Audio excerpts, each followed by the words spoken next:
브랜딩이 무엇인지 네, 잘 모르는 분들이 있을 것 같아요. 퍼스널 브랜딩을 왜 해야 되느냐, 어디까지가 퍼스널 브랜딩의 영역이냐, 뭐 이런 이제 질문이 있는데 이 질문에 대해서 어떻게 생각하시는지? 사실 이 퍼스널 브랜드가 어디서부터 어디까지냐에 대한 질문은 답을 어떻게 드려야 되지라는 고민을 엄청 했어요. 왜냐면 그게 우리가 이제 우주 생각하듯이 우주의 끝이 어디냐라고 질문을 하면 대답을 못 하잖아요. 근데 저한테는 퍼스널 브랜드라는 영역은 그런 느낌이에요.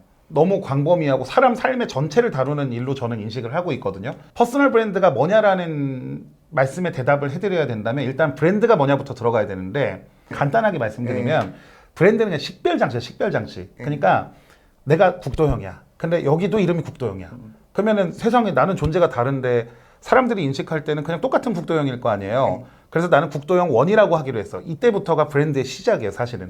물론 사전적인 정의는 뭐 마케팅학적인 측면으로 들어가서 뭐 제품이 뭐 생산자에서 소비자에게 뭐 전달되는 과정 안에서 뭐 이렇게 들어가긴 하는데요. 식별장치입니다. 근데 자, 그러면 좋은 브랜드란 무엇이냐? 이제 뭐 예를 들어서 우리 대기업들, 뭐 삼성이나 LG, 내지는 해외 기업 애플, 이런 브랜드들을 어떻게 생각하세요? 좋은 브랜드라고 생각하세요? 그러니까 자기가 뭐 삼성 걸 썼는데 핸드폰이 막 너무 막 불량이어가지고 그런 경우, 그러니까 경험으로 별로라고 생각하는 경우를 제외하면은 대부분 우리가 알고 있는 브랜드는 좋은 브랜드라고 얘기를 해요. 여기에 저 함정이 좀 있다고 생각해요. 그러니까 그러면 브랜드가 식별장치고 좋은 브랜드가 알려진 브랜드라는 전제를 깐다면 그럼 좋은 퍼스널 브랜드는 뭐야? 이렇게 질문하자라는 거거든요. 그렇다면? 네, 저는 이 부분에서 이렇게 얘기해요. 삼성이 좋은 브랜드라는 전제하에 이 삼성을 좋은 브랜드로 만들어내는 것이 식별장치냐. 그러니까 타원형의 어떤 로고와 그 SAM, SUMG라는 네이밍과 또 하나의 가족이라는 슬로건과 블루 컬러를 차용한 어떤 타입과 이런 걸 두고 이게 식별장치 맞잖아요. 그러니까 이걸 두고 좋은 브랜드라고 얘기하는 것인지, 아니면 그냥 삼성이라는 기업을 두고 좋은 브랜드라고 하는 것인지를 구분을 둬야 된다고 생각해요.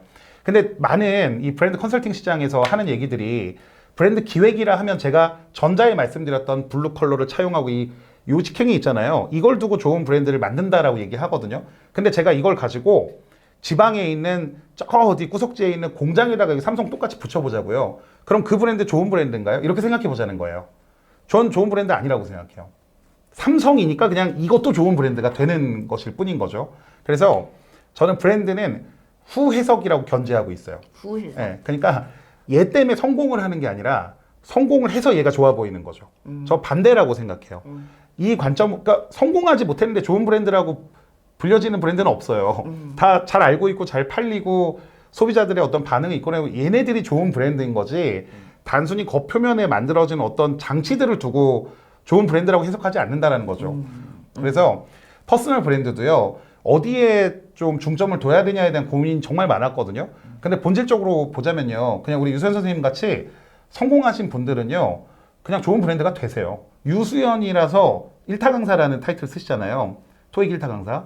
토익 1타 강사 유수연이라는 이 워딩이 좋은 브랜드가 아니라 유수연이라는 사람이 그냥 성공을 했기 때문에 이것도 좋은 브랜드가 된다라는 거죠. 그러면 우리가 중요한 게 퍼스널 브랜드를 만들 때 무슨 네임을 뭘 쓰고 뭐 그런 거에 되게 집중하거든요. 그러니까 겉으로 보여주는 껍데기에. 근데 저는 퍼스널 브랜드는요, 좋은 퍼스널 브랜드는 정말 그 사람의 삶이 성공해야 된다고 보는 거예요. 그 성공을 해야 나중에 이제 뭐 저기 관념적으로 보여지는 것들을 만들어서 이게 이겁니다라고 얘기를 하면 그냥 이게 좋은 브랜드가 되는 거거든요. 그래서 제가 현장에서 일하고 있는 방식은요, 진짜 이 사람을 어떻게 성공시킬까에 대한 고민을 주안점으로 두고 일을 하고 있어요. 근데 이제 그러다 보니까 퍼스널 브랜드 아까 질문하신 거 있잖아요. 그러니까 그게 뭐냐라고 질문하신다면 이 사람을 어떻게 성공시킬 건지에 대한 방법론으로 저는 이어지거든요. 이게 이제 시장에서 느끼시는 부분들과 제가 일을 하는 방식의 차이일 것 같아서 이 설명을 좀 드리는데, 궁극적으로 퍼스널 브랜드 매니저는 사람마다 성공의 모습이 달라요. 우리 유 선생님은 어떤 게 성공이라고 생각하세요? 일단 경제적인 자유를 사람들이 많이 생각할 것이고요. 그렇죠, 그 다음에 그 분야에서 내가 누군가를 언급을 해야 할 때 그 분야에서 일단 제일 먼저 나오는 이름이 되는 거, 그거가 굉장히 중요한 것 같아요. 그렇죠. 이런 관점의 성공도 있고요. 저는 또 제 성공의 모습은 좀 달라요. 저는 제가 책에도 적었지만 저 죽을 때 슬퍼하는 사람 많았으면 좋겠다. 이게 제 최종 성공의 모습이거든요. 그러니까 네. 그 안에 부와 명예가 드높은지가 우선순위는 아니에요. 저한테는. 그냥 어쨌든 그걸 달성하면 돼요. 그러니까 죽는 순간까지 가봐야 제가 성공했는지 그쵸. 성공하지 못했는지 알 것 같은데 네. 이것처럼 우리 둘도 지금 성공에 대한 모습이 다르잖아요. 네. 생각보다 되게 달라요, 사람들이. 그래서 퍼스널 브랜드 매니저는 그걸 일단은 객관화시켜요. 당신이 성공으로 생각하는 모습이 어떤 거군요 라는 분석 제 솔루션을 통해서 만들어내요. 물론 뭐 그냥 부와 명예가 성공의 전부인 경우도 있는데 얘기를 하다 보면 잘 몰라서 그렇게 말씀하시는 경우도 있어요. 그래서 그걸 구체화 좀 시키고 이걸 달성하기 위해서 해야 되는 것들이 있을 거 아니에요. 이런 것들을 액션 플랜으로 짜는 거죠. 그리고 저는 옆에서 뭐 이거에 필요한 이 액션 플랜에 필요한 여러 가지 것들을 제공을 해요. 페이스메이커처럼. 그래서 퍼스널 브랜드 매니저가 하는 일은 궁극적으로는 이제 성공한 사람을 만들기 위해 이 사람의 성공을 구체화시키고 이 과정에서 필요한 여러 가지 것들을 끄집어내서 이걸 좀 더 쉽고 빠르게 달성할 수 있도록 페이스메이커 역할을 하는 일을 저는 이제 퍼스널 브랜드 매니저의 역할로 생각을 하고 있어요.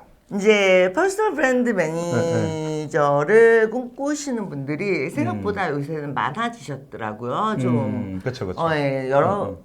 굉장히 낯선 개념이라고 생각을 했었는데, 네네. 예, 우리 구도영 저자님처럼 좋은 경험을 많이 하신 분들이 그 경험을 바탕으로 해서 개인을 브랜드화시키는. 근데 네네네. 아무래도 시장이 이제 변화하고 있기 때문에 대기업들보다는 저만 해도 그렇거든요. 제가 강의 시장에 들어올 때가 2001년. 2001년. 네. 그때 제가 뭐라고 했냐면은 여기는 삼성보다 개인 브랜드가 더 중요한 곳이다. 맞아요. 라는 말을 네. 했는데 지금은 너무나 많은 분야가 그렇게 되고 있기 때문에 개인들이 이제 개인 자체로 상품화가 되는 경우가 걸어다니는 중소기업 많으시잖아요. 그럼요. 예. 네. 구체적이 아니더라도 예가 있을까요? 예로 어떤 그냥 클라이언트 네. 성공 사례가. 그러니까 사실 엄청 많아요. 그냥 제가 여기서 이름만 대도 저는 그렇게 생각해요. 제 브랜드 슬로건이 타인을 이롭게 하라거든요. 그러니까 이 사람을 이롭게 할 수 있는 모든 최선을 다해야 된다라는 관점을 가지고 살아요. 그래서 제가 오지랖이라고 표현한 부분이 사실 이런 관점에서 이루어진 건데 제가 이 성공한 사람들을 전면에 내세우고 저 만나면 이렇게 됩니다라고 홍보를 했으면 말씀하신 대로 아주 짧은 기간에 떼돈을 벌었을 거예요. 왜냐하면 그냥 와도 이렇게 만들어줘 이렇게 홍보하는 게 얼마나 쉬워요. 근데 저는 그렇게 쉽게 일하고 싶지 않아요. 좀 진정성 있고 오래 가고 싶어요. 근데 대부분 자기 이익을 위해서 남을 소모시키는 사람들은요 오래 못 갑니다. 저는 또 저기 사회활동을 좀 해요. 그 한국사회공헌협회라는 단체를 또 이끌고 있는데 그러니까 그런 거네요. 옛말에 네. 뭐 입으로 흥한 자 입으로 망하고. 맞아요. 예. 제가 대표적인 사례를 그냥 말씀드리면 제가 이제 크몬 글에도 적어놓은 분이에요. 이분이 제 1호 고객이고요. 지금은 이제 이게 저기 백과사전에 다 나와 있는 얘기라 좀 조심스러운데 굉장히 영향력 있는 정치인이 됐어요. 근데 나이가 굉장히 젊으시고 물론 이분을 정치인을 만들기 위해 모든 일을 했던 건 아닌데요. 어느 정도 좀 사회에 영향력을 주는 일을 하고 싶다라는 아젠다가 있었어요. 근데 그게 선했고 저와 마음이 맞았던 부분이 있어서 뭐 비용 없이 정말 도왔던 일이거든요. 이 사람이 어떻게 보면 제 첫 번째 고객이 된 건데 사실 만났을 때 너무 아무것도 없었어요. 그냥 20대 중반에 너무 평범한 사람이었고 근데 하고 싶은 일에 이제 좀 좋은 영향력을 갖고 싶다가 이제 아젠다였기 때문에 어떻게 할까라는 고민을 좀 많이 했었습니다. 브라이언 트레이시가 얘기한 게 이제 모든 성공의 85%는 인간관계로부터 왔습니다라는 150명의 유니콘 기업의 오너의 인터뷰를 통해서 얘기를 했잖아요. 그래서 그거 알고 있었어요. 운 좋게도 제가 그 내용을. 그래서 뭔진 모르겠는데 이 사람이 인적 인프라를 먼저 구축을 해줘야겠다라고 생각을 해서 그 과정을 도입을 했어요. 제 방식대로. 근데 어프로치가 안 되는 거예요. 그러니까 좋은 인맥을 만들기 위해서 뭔가를 작전을 짰는데 안 만나져요. 그래서 뭐가 문제일까라고 고민을 했더니 이 사람의 현재 자리가 문제구나라는 생각이 들어서 이 사람의 자리를 만들 수 있도록 아이디어를 냈습니다. 그리고 나서 이제 어떤 인적 인프라를 구축시켰고 이 사람의 아이덴티티를 발굴해서 이 사람은 뭐다라는 어떤 마케팅적인 요식행위를 만들어냈고요. 겉으로 보여진 식별행위요. 그리고 이제 이걸 통해서 여러 콘텐츠 활동을 이제 옆에서 계속 서포트를 한 거죠. 이제 이 3박자, 4박자가 갖춰지고 나서부터는 사실 시대적 조류였어요. 나머지는. 나름 예상은 했어요. 그러니까 이 사람이 가지고 있는 어떤 아젠다가, 요거는 제가 좀 말씀드리고 싶은 게, 마케팅적으로 가장 큰 단점은 항상 가장 큰 장점이 됩니다. 예를 들어서 지금 화면에 뚱뚱하게 잡히는 제가, 실제로 뚱뚱하지만, 실제로 크게 잡히는 제가, 저는 굉장히 단점이라고 생각했거든요. 저도 유튜브 채널 운영해요. 지금은 안 하지만. 그래서 그때도 방송을 할 때요, 자신이 없었어요. 보는 분들의 어떤 인권을 위해서 좀 멋있고 예쁘고 얼굴도 좀 작고 그래야 되지 않나라는 생각을 계속 갖고 있었는데, 나중에 우리 독자분들이 그러시더라고요. 제가 시사를 다뤘었거든요, 유튜브에서. 제가 좋아해서 그냥. 근데 그래서 봤대요. 제가 몸이 커서. 그냥 저 사람은 거짓말 안 할 것 같아. 도망을 못 갈 것 같아. 약간 이런 느낌이 들었나 봐요. 그래서 원래 가장 큰 장점일 수도 있었는데 내가 단점으로 생각한 것 뿐이구나라는 걸 깨달았었던 거죠. 마찬가지였어요. 그분도 아무것도 없는 게 장점이었던 거예요. 그래서 단점을 장점화시키는 과정에서 그냥 평범한 청년이었잖아요. 예, 저는 이제 이걸 가지고 뭔가를 했어요. 근데 이분 얘기를 너무 깊이 하면 지금은 너무 이제 많이 성장을 하신 분이라 좀 곤란해질 것 같아서, 그러니까 이런 흐름 안에서 제 일을 하는 거죠. 또 말씀드리자면, 작은 지방에 있는 중소기업 대표님이셨어요. 마케팅 기업 대표님이셨는데, 이분도 필요한 게요, 약간 인지도를 좀 쌓고 싶고, 좀 이렇게 뭐라 그러죠? 알려지는 걸 좋아하시는 분이에요. 그러니까 알려지려면 그냥 기업 대표면 그 기업 대표가 아세요? 어디 뭐 예를 들어서 뭐 지방에 있는 대표를 모르잖아요. 네. 근데 사람들은 착각해요. 내가 사업해서 좀 돈 벌고 잘 되면 사람들이 나를 알겠지? 아니지 않아요? 그렇죠? 아니죠. 아니에요. 별개의 문제예요. 그럴 때는 이제 이 사람이 갖고 있는 어떤 대중들에게 먹힐 만한 컨텐츠 요소를 찾아봐요. 그러니까 사실 그 대중인지도 확보의 컨텐츠가 가장 정확한 답이기는 해요. 전부는 아니지만. 그래서 이분 같은 경우는 이제 이 사람이 갖고 있는 어떤 삶에 있어서의 좀 사람들이 공감할 수 있을 만한 것도 좀 발췌를 해서 이것과 맞는 어떤 그 업적을 좀 쌓도록 만들었어요. 그래서 이제 그런 것들이 어떤 활동들을 통해서 인정을 좀 받게 하면서 그 다음에 컨텐츠 활동을 하면서 그 사람들에게 알려지는 방식으로 좀 만들었거든요. 이 컨텐츠 활동이라는 뭐 유튜브, 책, 뭐 SNS 다 포함입니다. 그러니까 뭐가 더 좋냐라는 질문을 던지신다면 제가 답변해 드릴 건데, 여튼 이래서 지금은 이분이 이제 그 지역에서는 가장 이제 명망 있는 여성 사업가가 되셨고, 나아가서 여성 사업가들 사이에서 약간 워너비가 되셨고, 또 굉장히 공신력 있는 인물이 되면서 비즈니스도 사실 훨씬 더 확장이 된 그냥 코칭 방법이나 노하우 같은 거 조금 뭐 공개하실 수? 그럼요. 그 사람마다 좀 다른데요. 1년 차에는 사실 공신력 만드는 일을 좀 많이 해요. 많은 사람들이 이 사람을 인정하고 있어요라는 메시지를 던져주기 위한 전략들을 짭니다. 1년 차에는. 그리고 2년 차에는 이걸 토대로 돈 벌 수 있는 프로그램을 개발해요. 왜냐면 이게 어쨌든 자본주의라 돈을 벌어야 실적이 되잖아요. 그렇죠. 그래서 2년 차에는 좀 비즈니스 활동 중심으로 좀 많이 만들어 드리고, 3년 차부터는 리스크 관리 쪽으로 들어가요. 왜냐면 사람이 너무 갑자기 급격하게 성장을 하다 보면, 그러니까 저를 만나면 좀 빨리 성장하는 건 사실입니다. 제가 이런 거 거짓말 절대 안 하는데, 그러다 보니까 3년 차에는 이 사람이 이제 잘 돼가는 과정 안에서 놓칠 수 있는 것들 있죠. 누군가의 시기와 질투를 통해서 네거티브 평판이 좀 퍼질 수도 있는 거고, 이런 부분들에 대한 모니터링이나 뭐 언론 플레이를 도와드린다거나 이런 쪽으로 이제 전환해서 이걸 유지 관리하는 쪽으로 좀 바뀌거든요. 그래서 실질적으로 1, 2년 차가 엄청 바빠요. 맡으면. 물론 뭐 비용도 낮춰드립니다. 그거에 따라서. 이제 3년 차부터는 거의 자문으로만 존재해요. 비용도 뭐 자문 정도의 비용만 받고요. 일은 지금 현재 이제 그렇게 진행되고 있고요. 네. 퍼스널 브랜드를 만드는 노하우를 지금 가르쳐 주시는 거니까. 가장 중요한 거는 어떤 그 사람만의 성공의 모습을 발췌해야 하는 게 중요하다라고 말씀드렸잖아요. 이게 어떻게 생각하시면 되냐면, 이게 되게 진부한 얘기라고 저도 생각을 해요. 막 긍정적으로 살아라, 포기하지. 근데 선생님 맞잖아요. 맞아요. 이 얘기가 맞는 얘기인데 그 얘기를 하기가 싫거든요. 근데 진짜 이게 맞아요. 왜냐하면 자기 철학을 세우는 게 되게 중요해요. 퍼스널 브랜드를 만들고자 하시는 분들은요, 제일 먼저 내가 어떤 삶을 살고자 하는지를 찾아보시는 게 정말 중요합니다. 나는 세상에 어떤 의미를 가지고 있고 어떤 삶을 살아갈 것인가에 대한 목적지를 설정하는 거 있잖아요. 그 목적이 1000억을 벌겠어, 100억을 벌겠어. 물론 가능해요. 근데 저는 돈은 도구로서 존재한다고 생각하거든요.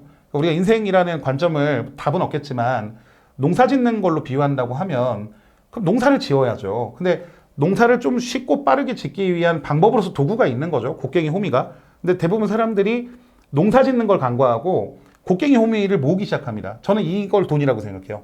그래서 이제 곳간에 곡괭이랑 호미랑 가득 채워놓고 이제 이제 농사 좀 해야겠다고 딱 눈을 떴는데 몸이 불편하네. 나이가 들었네. 근데 되돌릴 수가 없네. 그럼 난 농사를 못 짓거든요. 죽을 때 후회 안 할까? 이렇게 생각해 보자는 거죠. 그래서 아주 진부한 얘기이긴 하지만 퍼스널 브랜드를 좀 생각하시는 분이라면 이 과정이 제일 중요하고요. 이 중심이 딱 선다면 그럼 이제 how to로 넘어가는 거예요. 무엇을 할 것인가. 근데 여기서는 컨설턴트의 도움이 필요할 수 있어요. 아니 경험이나 정보가 없는데 그걸 어떻게 알아요?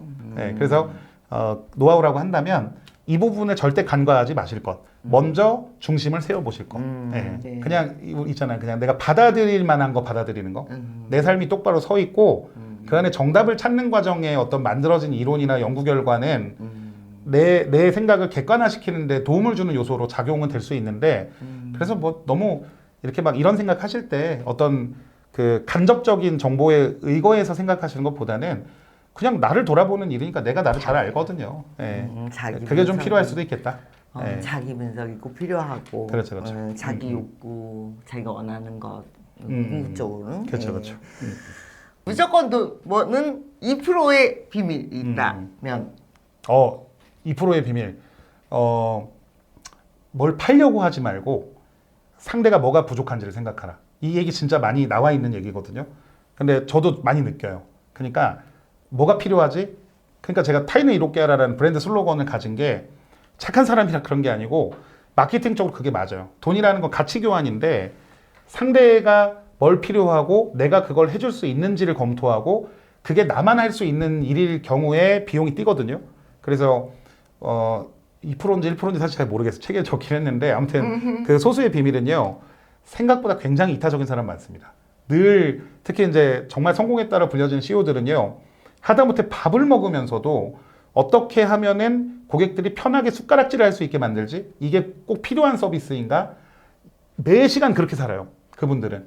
왜냐하면 제가 이제 그 코칭이나 자문을 맡고 있으니까 이제 사석에서 대화를 많이 나누잖아요. 그 관점이 너무너무 중요하더라라는 거고요. 두 번째는 인간관계죠. 인간관계. 그러니까 상대방한테 좋은 사람이 되지 말고 필요한 사람이 되세요라고 저는 책에서 얘기를 했는데 내가 가진 게 무엇이고 상대가 필요한 게 무엇인지 그리고 이게 해주는데 부담이 없는지 많은 사람들이 필요로 하는 일이지 이걸 제가 무기라고 정의를 내려놨거든요. 그 무기가 나한테 무엇인지를 생각해 보시는 거 이걸 어떻게 활용할지를 막 이제 표현하는 과정에서 자기 노하우가 생기거든요. 그래서 인간관계와 이 자기의 무기가 무엇인지 재고찰을 해보실 것 이게 굉장히 중요한 비밀이라고 생각을 합니다. 마지막으로 저희 구독자들, 시청자분들께 퍼스널 브랜딩을 위해 꼭 전해주고 싶은 메시지가 있다면? 제가 이제 컨설턴트라 이 말씀을 드린다고 생각하실 수도 있어서 미리 말씀드리건데 그 퍼스널 브랜드가 사실은 저는 우리가 이제 밥 먹는 것처럼 꼭 필요한 일이라고 생각해요. 제가 이 일을 하지 않았더라도 그렇게 말씀드릴 수 있을 것 같아요. 왜냐하면 아주 현실적으로 봤을 때 내 삶을 가장 튼튼하게 만들어 주는 것이 무엇이냐라고 하면요. 대부분 어떤 뭐 돈, 자산 이렇게 생각하시는데 그 기사 보셨어요? 그 17억 모으신 할머니가 보이스피싱 한 방으로 85세 때 전 재산 날린 거? 우리 인생에서 그런 일이 안 일어날 거라는 보장이 어딨냐라는 거예요. 그쵸. 근데 만약에 18억을 날렸어도 내가 그 18억을 다시 벌 수 있는 여지만 있으면 그 일을 피해갈 수 없을지언정 겁은 덜 나거든요. 근데 그냥 내 미래를 거기만 맡기면 이런 일 한 방에도 안 당하는 게 제일 좋은 거고 그런 일 없으실 거예요. 우리 독자님들은. 근데 만에 하나라도 그런 일을 당하게 되면 솔직히 방법이 없잖아요. 그게 다 두려운 거 아닙니까? 인간이 행복감을 느끼는 건 안정에서부터 온다고 하거든요. 근데 늘 불안정을 느끼기 때문에 이 불안정을 해소하기 위한 수단으로서 저금도 하고 뭐 이렇게 뭐 사업도 하고 여러 가지를 하는 건데 저는 자기 삶을 튼튼하게 만드는 방법론에 있어서 가장 중요한 게요.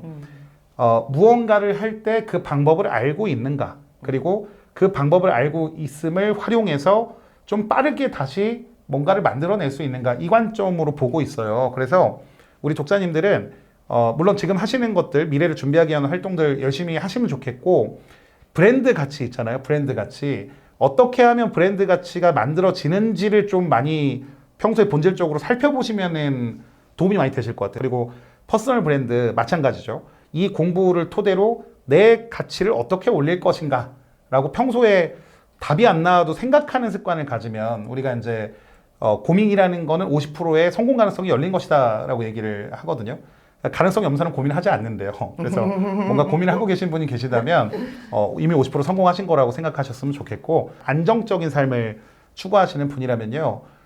지금 이제 현재를 삶과 동시에 미래를 좀 같이 사는 방법 중에 하나로서 이렇게 한번 생각의 관점을 바꿔보시는 것도 도움이 되시지 않을까 하고, 우리 유소연 TV 독자님들에게 제가 특별히 비싼 컨설턴트지만 특별히 농담입니다. 네, 말씀드리고 싶어요. 지금 구독하고 계시는 분이나 시청자분들 고민이 많으신데 고민 50% 일단 성공이다라는 좋은 말씀 해주셨고요. 자기 자신이 무기가 되어야 된다라는 개념이 지금 사회가 변하면서 더 확실해지고 있는 것 같아요. 제가 그걸 평생 한번 느껴봤어요. 딱 한 번. 그래요? 언제였냐면 유학 딱 끝내고 석사 끝내고 한국에 들어와서 취업을 할 거냐, 아니면 내가 강사를 할 거냐, 아니면 호텔에 네네네. 있었기 때문에 호텔리어를 할 거냐. 근데 문제는 이 세 가지를 다 쥐고 있었다는 거죠.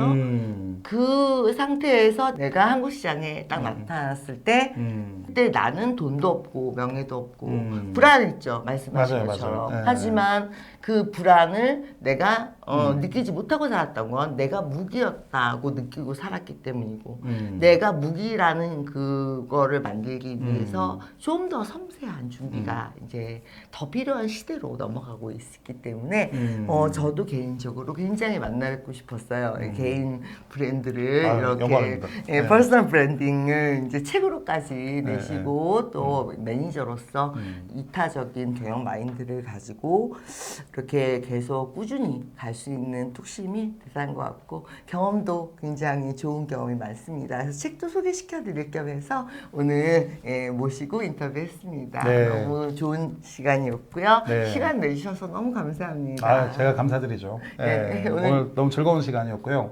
사실 이 질문의 레벨이 다른 방송하고 비교를 했을 때 저 좀 딥해서 이 질문을 하실 수 있는 분도 그만큼 알고 계신 분이라고 저는 생각하거든요.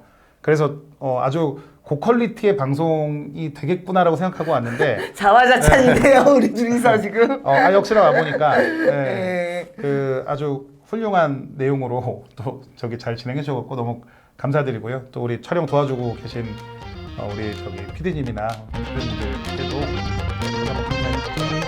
이 전집도 있었는데. 당신의 몸값은 얼마입니까? 근데 그거 이제 절판했고요. 이게 리브랜딩 할게요.